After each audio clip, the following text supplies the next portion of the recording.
1 Korintus 9, 14 sampai 18. Saya ingin kita membaca secara bergantian. Yang pria nanti baca 14, wanita 15, demikian seterusnya kita baca sampai 18.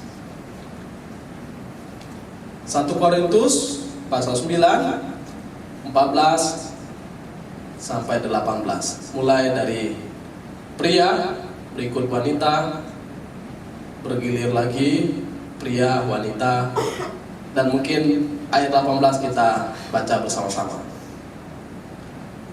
Mulai dari pria, 1, 2, 3. Demikian pula Tuhan telah menetapkan bahwa mereka yang memberitakan Injil harus hidup dari pemberitaan Injil itu.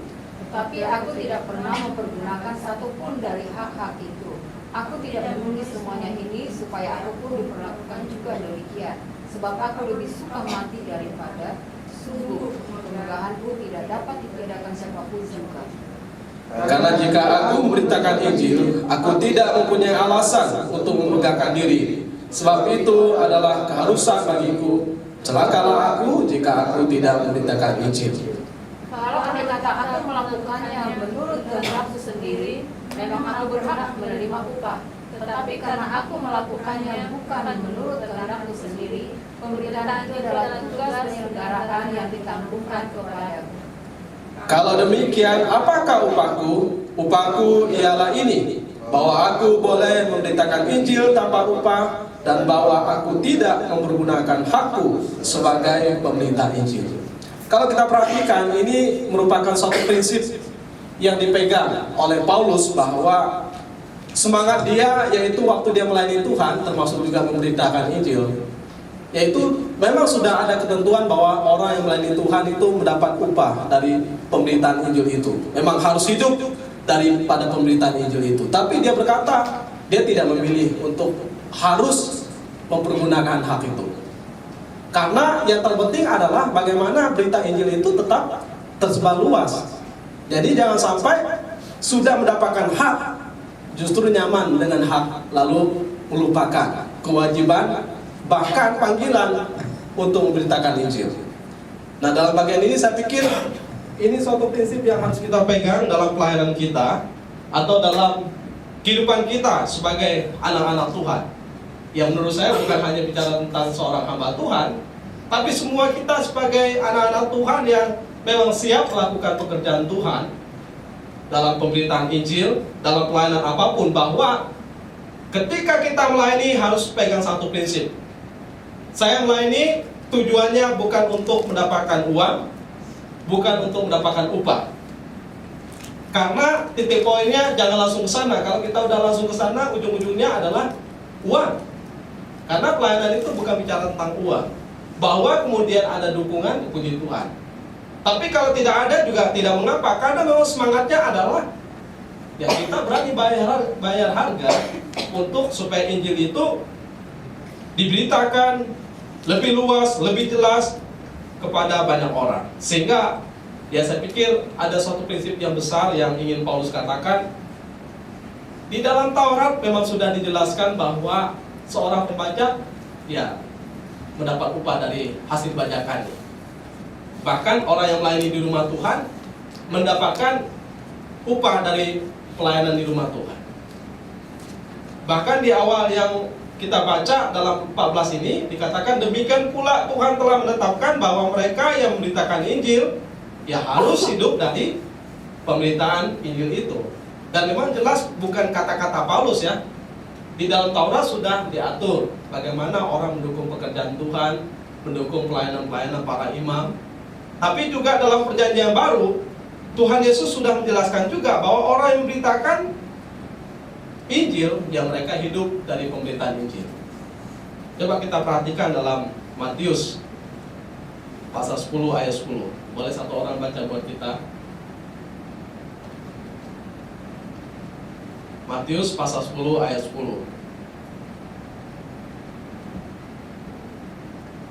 Matius pasal 10 ayat 10. Janganlah kamu membawa bekal dalam perjalanan. Janganlah kamu membawa baju dua helai, kasut atau tongkat, sebab seorang pekerjaan patut mendapat upahnya. Ya, dalam bagian ini Yesus berkata bahwa kepada murid-muridnya Ya kalau kamu pergi, janganlah kamu membawa bekal dalam perjalanan. Mereka butuh makan nggak? Butuh. Janganlah kamu membawa baju 2 helai. Mereka butuh pakaian nggak? Butuh.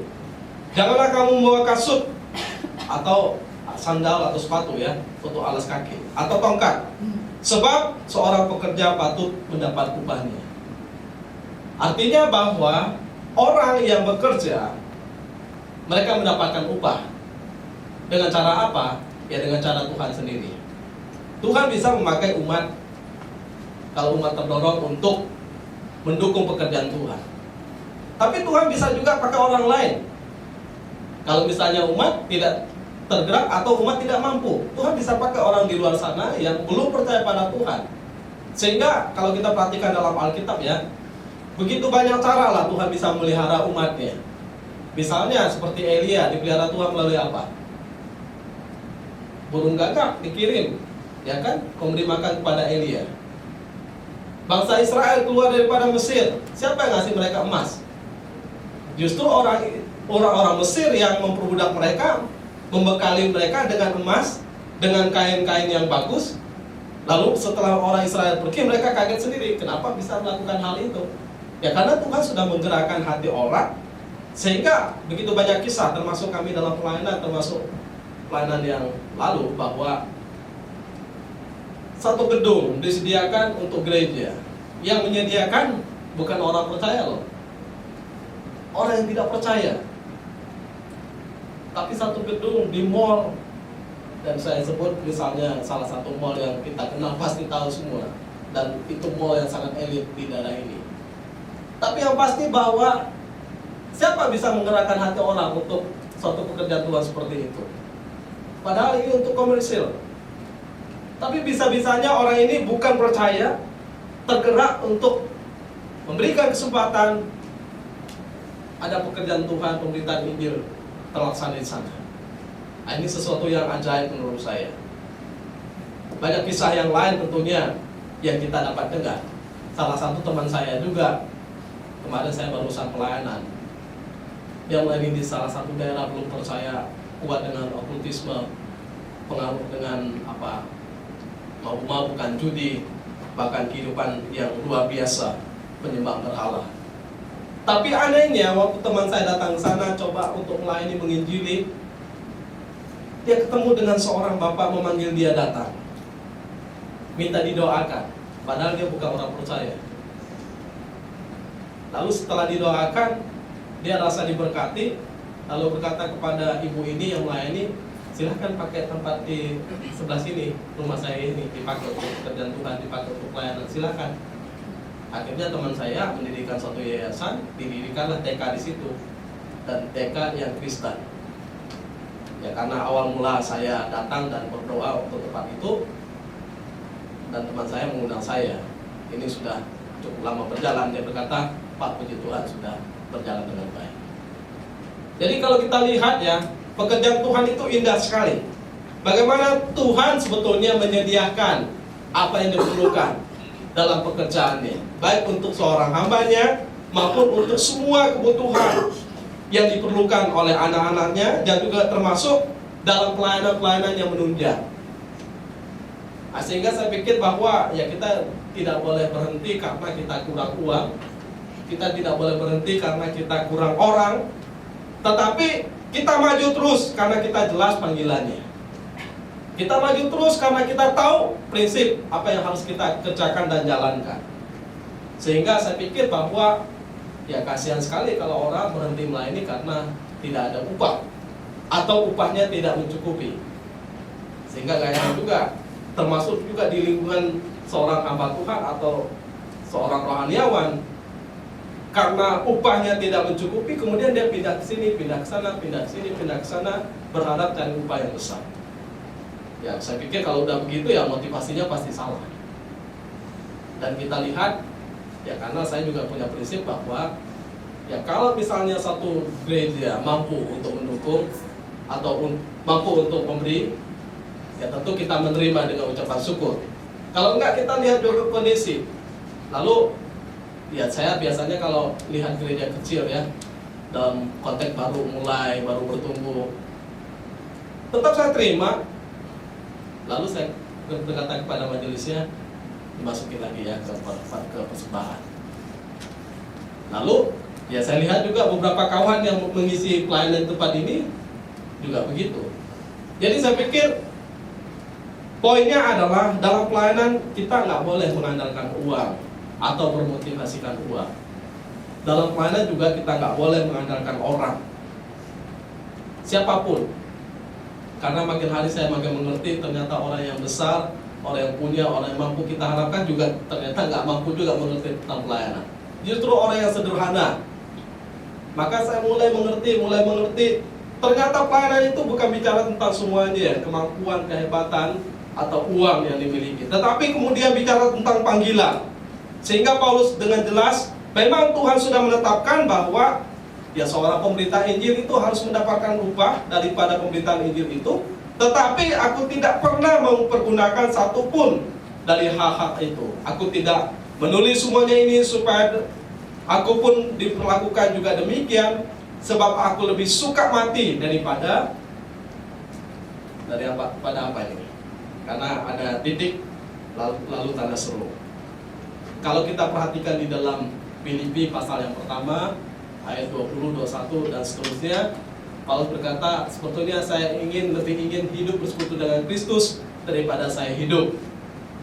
Sehingga kesimpulan dia, hidup adalah Kristus, mati adalah keuntungan. Tapi kalau saya harus hidup, ya saya hidup memberi buah. Jadi bagi Paulus, kalau boleh, ya saya tidak memberitakan Injil, saya segera berjumpa dengan Tuhan, saya segera mati dipanggil oleh Tuhan. Tetapi, ya saya bersyukur karena sungguh kemegahanku tidak dapat ditiadakan siapapun juga. Karena Tuhan masih memberikan kesempatan untuk hidup, berarti masih ada suatu kesempatan di mana kita bisa hidup melayani orang lain, melayani keluarga, melayani sahabat kita, termasuk melayani orang-orang yang kadang tidak selalu menyenangkan hati kita ya. Ya kalau menyenangkan hati kita ya kita senang dong. Kalau orang kemudian wah ngasih kita segepok, kita pelayanan selalu dikasih segitu, wah senang sekali.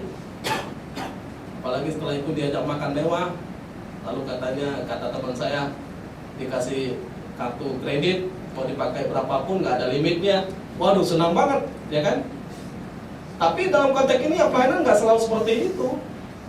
Pelayanan itu kadang-kadang memang kita harus mengerti bahwa kemegahan kita nggak boleh ditiadakan oleh hal apapun juga, termasuk oleh jalan-jalan yang penuh dengan duri, jalan-jalan penderitaan, jalan-jalan pahit, dan juga termasuk jalan-jalan mulus, jalan-jalan nikmat. Nggak boleh ditiadakan gara-gara itu kemudian kita mengabaikan pelayanan. Sehingga harus mengerti lagi bahwa panggilan kita itu memang melayani Tuhan. Semakin hari semakin dikikis, semakin diukir, bahkan semakin di bawah Tuhan memahami bahwa ya yang pelayanan yang benar adalah yang ini, bukan yang itu.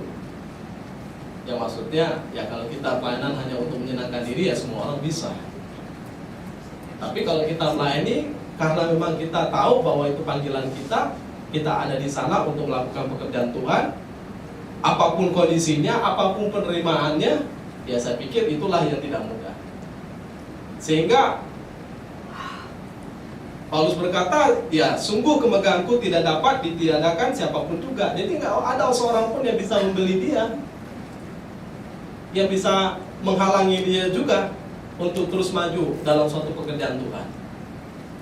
Ya kalau ada orang yang bisa membeli kita, mendikte kita untuk suatu pelayanan, bahkan hati-hati hamba Tuhan kalau bisa didikte, dibeli, Pak pesan khotbahnya jangan menyinggung ini, jangan menyinggung itu. Nah ini udah mulai bahaya nih. Ya saya bersyukur selama saya pelayanan belum pernah yang berkata seperti itu. Ya saya kalau disampaikan seperti itu pasti saya berkata ya lebih baik Anda yang berkhotbah bukan saya. Ya kan? Karena dia yang lebih tahu yang apa yang harus disampaikan. Karena prinsip kita adalah apa yang Tuhan mau sampaikan kepada umatnya, yaitu harus kita sampaikan. Mau itu pahit, mau itu manis, ya biarlah Tuhan yang menjelaskannya menurut caranya yang sempurna bagi masing-masing orang.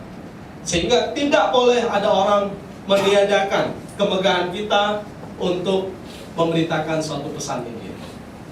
Ya memang prinsip saya adalah saya tidak mau didikte orang hanya karena orang itu memberi kepada saya. Ya siapapun juga. Ya kalau kita berteman, ya kalau kita pelayanan. Tapi suatu prinsip bahwa kalau kembali kepada kebenaran tidak boleh orang mendikte kita. Ya kecuali orang mengkritik kita karena kita salah, ya nggak masalah. Ya saya juga pernah berapa kali dikritik oleh orang gara-gara satu kata aja. Saya berkata kita harus ringan tangan. Wah, ringan tangan ini kan bisa ditafsirkan lain-lain kan. Kalau satu kalimat dalam bahasa Indonesia, ringan tangan itu berarti menolong orang. Tapi ke bawahnya lagi, ringan tangan itu memukul orang. Nah mana ini? Wah, dikritik sama orang itu. Tolong suruh Bapak Niko belajar lagi ya, katanya. Bahasa Indonesia yang baik dan benar. Ya udah, akhirnya saya nggak pakai ringan tangan deh. Murah hati jadinya. Kita harus murah hati dengan orang lain. Jadi kadang-kadang ya kita harus belajar juga bahwa ada orang-orang yang sangat jelimet, kritis. Ya padahal sebetulnya dia ngerti pesannya, hanya dia nggak nyaman dengan kalimat itu. Tapi yang pasti bahwa ya kemegahan kita nggak boleh didikte oleh orang lain, nggak boleh ditiadakan oleh orang lain. Sehingga kita harus punya prinsip ikut Tuhan. Jangan sampai orang membimbangkan kita, bahkan menarik kita keluar dari jalur yang benar. Ya tentu kembali kepada Alkitab, bukan berdasarkan pemahaman kita benar-benar menurut prinsip kita, tapi kembali kepada Alkitab. Saya melihat bahwa Paulus memang tahu bahwa yang pertama, dia tahu bahwa dalam pemberitaan Injil, yang pertama Injil harus ditinggikan. Yang kedua, bahwa kalau ada orang mendukung pekerjaan Injil, ya memang ada ketentuannya. Jadi nggak sesuatu yang salah ya. Tapi kalau ada pun orang yang tidak bisa mendukung pekerjaan Injil, itu nggak boleh mengurangi semangat kita dalam memberitakan Injil. Karena memang panggilan kita adalah bagaimana Injil itu ya diberitakan, ya menurut cara yang sempurna. Yang hebatnya adalah kalau kita perhatikan Paulus ya, memang dia tidak mendapatkan dukungan yang banyak. Kalau kita perhatikan di dalam Filipi misalnya, dia bersyukur karena jemaat di Filipi mendukung jemaat di Makedonia. Tapi setelah itu kita lihat bahwa Paulus berkata dia tidak mau menjadi beban bagi jemaat, kemudian dia dengan temannya mendirikan tenda untuk mendukung pelayanannya. Memang ini bukan suatu bisnis yang dikelola oleh dia terus-menerus, tetapi supaya tidak menjadi beban, dia menghidupi dirinya, menghidupi juga pekerjaan Injil. Sehingga kalau kita perhatikan pro dan kontra juga terjadi. Boleh nggak seorang pemberita Injil atau hamba Tuhan berbisnis? Ya jawaban saya adalah ya kalau udah cukup ngapain berbisnis kan? Ya kalau enggak, ya coba pikirkan apa yang bisa kita lakukan, asal yang benar. Artinya ya jangan kemudian kita berbisnis sama seperti orang di luar, jadi nipu sana sini, merugikan orang lain, ujung-ujungnya yang untung diri sendiri, orang lain jadi rugi, ya jangan juga. Jadi kembali lagi, ya kalau menurut saya kalau kita memang rasa itu cukup, ya udah jalankan, nggak usah pikirkan hal-hal yang lain. Tapi kalau misalnya kurang atau memang tidak ada dukungan, ya kita bisa seperti Paulus melakukan pelayanan sebagai seorang yang menyewa tenda atau penjual tenda. Sehingga karena jika aku memberitakan Injil, aku tidak mempunyai alasan untuk memegahkan diri. Meskipun dia memberitakan Injil, kemudian dia tanpa dukungan, ini loh, dia berkata, saya nggak punya hak juga memegahkan diri, ini hasil saya, ini saya mandiri. Nah ini juga harus, ini yang membuat kita rendah hati juga ya, meskipun kita semuanya dari kita, nggak boleh memegahkan diri. Kadang-kadang saya sedikit ingin sombong juga. Wah kita udah memulai pelayanan gitu kan, dengan jerih lelah, tanpa dukungan yang bagaimana, meskipun ada dukungan, kadang-kadang ada terbesit ingin menyombongkan diri. Tapi menariknya dia berkata nggak mau menyombongkan diri. Bagaimanapun panggilan dalam hati kita, tuntunan bijaksana terhadap kita, bahkan dukungan-dukungan orang terhadap kita, itu pun pekerjaan daripada Tuhan. Dan saya bersyukur bahwa kemudian orang-orang yang mendukung kita adalah orang-orang yang saya pikir ya tidak mendidik kita. Mereka tahu pekerjaan Tuhan, dan ya mereka tahu suatu hal yang baik untuk pelayanan, sehingga baik yang mendukung maupun yang didukung, semua kita yang mengerjakan pekerjaan Tuhan, kalau kita pun berkembang lebih besar, ya nggak boleh memegahkan diri. Ingat, kita ini hamba, kita ini bukan Tuhan. Tuhan yang layak dimegahkan dalam kehidupan kita. Sebab itu dia berkata, adalah keharusan bagiku, celakalah aku jika aku tidak memberitakan Injil. Jadi pemberitaan Injil itu suatu keharusan ya. Saya sempat terpikir bahwa satu hari nanti kita mengadakan malam penginjilan, sehingga pada malam itu kita undang orang, ada khotbah-khotbah yang bicara tentang Injil, orang datang kepada Tuhan untuk bertobat, untuk melayani Tuhan, menyerahkan diri pada Tuhan. Saya rindu dengan hal-hal seperti itu, karena sekarang banyak tentang penyembuhan. Lalu setelah itu orang diundang terima Roh Kudus. Setelah itu hebohnya yang sekarang ini kan dibaptis ulang, ya kan? Ya harusnya kembali lagi kepada hal-hal di mana orang diundang bertobat, menyadari dosanya, yang mau sungguh-sungguh percaya, mau sungguh-sungguh melayani Tuhan. Ya, jadi saya pikir bahwa panggilan Paulus ini jelas. Dia rindu supaya orang menikmati pesan daripada Injil, boleh menikmati Injil itu, mereka boleh bertobat menjadi dosanya, mereka berjumpa dengan Injil, sehingga mereka tahu kenapa Tuhan Yesus datang ke dalam dunia, kenapa Tuhan Yesus mati bagi mereka. Jadi kalau orang tahu jelas panggilannya, ya mereka nggak berhenti, bahkan menetapkan pada dirinya. Paulus berkata, celakalah aku jika aku tidak memberitakan Injil. Ya saya pikir ya pasti kita menyadari bahwa ya kalau kita nggak melayani, ya pasti ada yang sesuatu yang kurang. Karena kita tahu pelayanan adalah sesuatu yang baik untuk Tuhan. Ya sebagai hamba Tuhan, ya harusnya memberitakan Injil adalah suatu sukacita, adalah suatu berkat. Karena waktu kita beritakan Injil, orang dengar tentang Yesus, orang kembali kepada Kristus, orang bertobat, menyerahkan diri, mungkin melayani Tuhan, menjadi hamba Tuhan, itu kan suatu yang sukacita. Sehingga Paulus berkata, celakalah aku kalau aku tidak memberitakan Injil. Kalau andai kata aku melakukannya menurut kehendakku sendiri, memang aku berhak menerima upah. Tetapi karena aku melakukannya bukan menurut kehendakku sendiri, pemberitaan itu adalah tugas penyelenggaraan yang ditanggungkan kepadaku. Ya, kalau kita memahami bahwa pemberitaan Injil itu merupakan suatu hal menurut kehendak kita, ya maka kita merasa berhak mendapatkan hak-hak kita. Hati-hati ya kalau orang merasa bahwa dia harus dapat hak-hak dia, maka berarti sebetulnya dia sedang melakukan kehendaknya sendiri. Tetapi kalau dia tahu bahwa itu merupakan kehendak daripada Tuhan, itu tugas penyelenggaraan yang Tuhan tanggungkan kepadanya, maka sebetulnya ya kita melihat bahwa kalau memang jemaat mampu, tidak ada salahnya untuk jemaat beban mendukung pekerjaan Tuhan. Ya karena memang pekerjaan Tuhan harus didukung. Tetapi kalau tidak, jangan dipaksa. Karena kalau dalam bagian ini adanya kehidupan kita ini sebagai seorang anak Tuhan atau hamba Tuhan, ada kalanya memang kita tidak menerima hak-hak kita. Ya sehingga saya pikir bahwa kalaupun kita tidak menerima hak-hak kita, ingat ya, mungkin kita nggak terima di sini, tapi tempat lain Tuhan sediakan. Ya saya beberapa kali, ya saya harus mengakui bahwa kadang-kadang waktu kita apalagi sangat membutuhkan ya, wah diundang pelayanan kayaknya nanti akan dapat amplop nih, gitu kan? secara manusia kan begitu kan.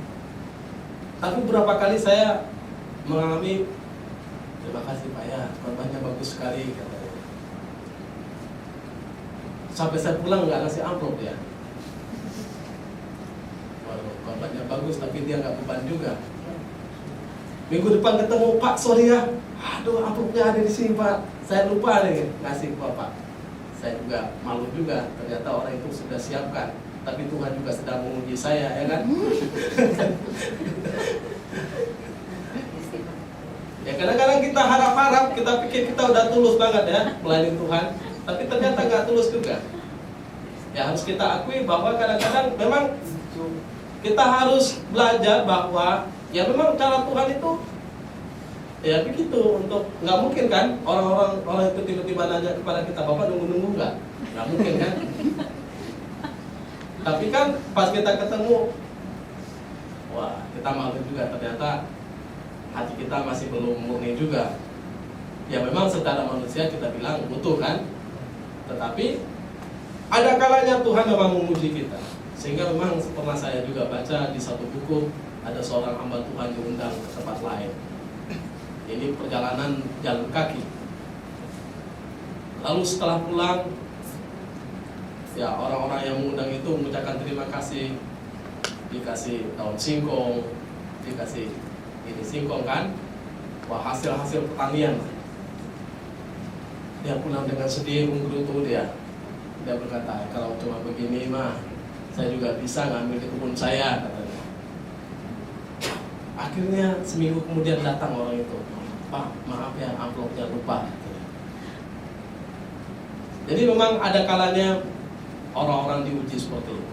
Jadi kemudian kita diuji kok dalam kita menghadapi situasi. Benar nggak kita nggak mau hak kita? Ternyata kadang-kadang kita pun masih terus belajar bahwa sebetulnya kita ini perlu selalu ditolong Tuhan untuk dimurnikan. Yang saya ingin katakan bahwa gini, kita menerima suatu upah itu bukan sesuatu yang salah.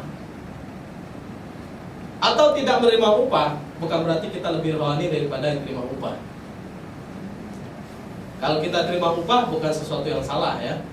Tapi kalau kita tidak menerima upah bukan berarti kita lebih rohani, atau kita menolak bukan berarti kita lebih rohani daripada mereka yang menolak upah itu sendiri. Karena kita tahu bahwa sekarang gini, dengan saya terima upah, apakah berita Injil makin maju? Apakah saya sudah sungguh-sungguh memberitakan Injil?